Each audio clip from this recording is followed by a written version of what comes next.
Hey guys, I'm filming this on election day, and who am I voting for? No one, because I'm Canadian. Anyways, I'm doing this video about Twinferno. I'm doing another before it's out. I finally got my laptop back, so I can finally do one of these videos in the proper way that I like it. So here we go.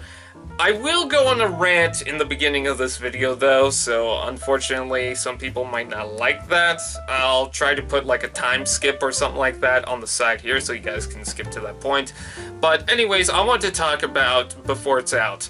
Before It's Out is a video series of me taking a look at the toy before it gets reviewed online and released. It's an interesting thing because it's kind of like a comparison between the views of how I'm taking a look at this from the pictures compared to when it gets released. So it's just kind of like a silly comparison, just something to kind of discuss for the time being. A lot of people seem to like these videos. I get quite a bit of views. I think they're in like the 10,000s, which isn't that bad for a video series that has like 7 videos so far. That's not bad. I mean, compared to some of my other videos where they have like probably 100 views, that's not bad. So I decided, you know what, I'm gonna do more of these, and I'm also considering doing some third-party figures. Now, for this video, I did go and research the Generation 1 toy before I actually did the video.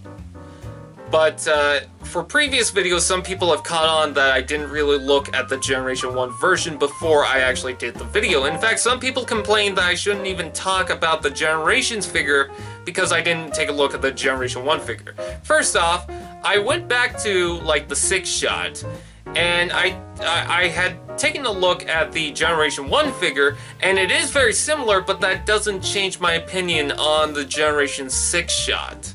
So there's that. And 2, I'm not taking a look at the Generation 1 figure. I'm taking a look at the Generations figure. That is what I'm here to talk about. So the Generation 1 figure sometimes can make up for some good points, but other than that, like, it's not what I'm taking a look at.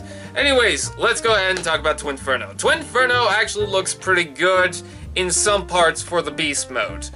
In others, it just kind of looks awkward, most notably the midsection of the body and the wings. The wings are just so small. I'll give it credit though, they have little holes on the wings so you can attach the weapon.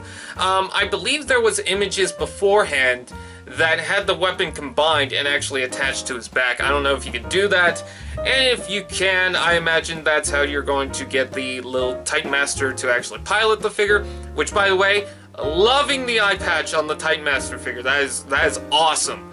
Anyways, the small wings, I mean, it's got a charm to them, but it's not great. The thing that I really don't like about this figure is the middle of the body for the figure. It just doesn't look good. It's very thin compared to these big blocky sections of the chest and then the lower waist with the tail. It doesn't look good. I don't like it. Some people might give that a pass, but honestly I don't. Maybe from like a front view it will look better, but as far as this view is concerned from this photo, it does not look good. I'll give it credit though, I kind of like the arms, I kind of like the legs, although they kind of have a different texture to them. I don't know, there's something I kind of like about that, but I kind of wish that it was more robotic, but then again, it is a little something different.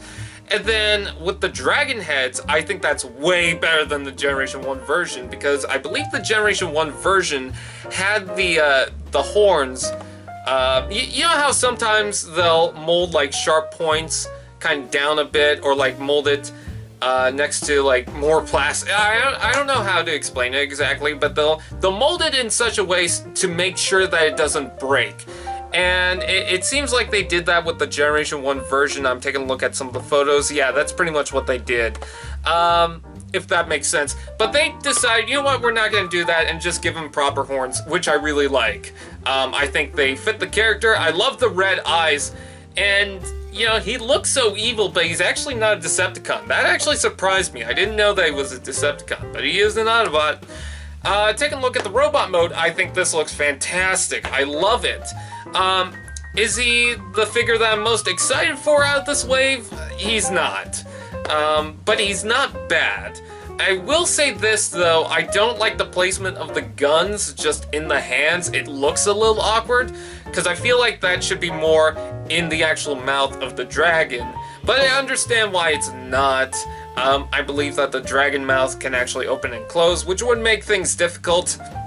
I mean, I have the Revenge of the Fallen Jetfire, and it's really difficult for me to get the cane in because the hand actually opens and closes. But you know, I understand this. The wings actually give it a nice silhouette, you know, they're not too big. I think they could have gone bigger, but it's not that bad. What I like about the dragon heads being arms is that it makes them a little more unique compared to some of the other Titan Master figures. There has been other figures that uses Beast Mode components for the robot mode, but for Titan Masters, we haven't gotten a lot of that. For a robot, like a person silhouette robot with beast parts like sticking out as hands or like the chest or anything like that. You know, we haven't really gotten a lot of that for the Deluxes. I mean, Mindwipe and Weird Wolf were animal-like characters, but they didn't really have a lot going for the beast mode aesthetic going into the robot mode, which is okay, but you know, I kind of like the creativity when they do incorporate some of the alt mode bits to the robot mode, and they do that for Twinferno. I love the head. I love the detail, it looks nice, he looks like he can fit with the rest of the characters. I will say the guns are kind of boring just because it's kind of the same thing we've seen before. I mean, with Hot Rod, it's the same thing. The guns combine and you can put the Titan Master in. It's not a bad gimmick, and when you compare it to like a figure like Hardhead, to where it's just the gun slapped on with another gun, it's not that bad. So, is he the figure that I'm most excited for? Again, no he's not. But he's not a bad looking figure. I am more excited for Trigger Happy and Hot Rod. I think I'll get those figures first before this. But as far as I'm concerned, so far what I'm seeing, and take this with a grain of salt because again the figure has not been released, there's no reviews as far as I know, this guy looks pretty good. I am somewhat excited for him, but I'm not overly excited for him. Again, there are some figures that I definitely prefer over this, but he's not that bad. Anyways, that is pretty much it. I thank you guys for watching. I hope you guys can like, comment, share, and subscribe, and check out this video right here. There's another video. Oh my god! Anyways, again, I thank you guys for watching, and I will see you guys next time. Fist bump!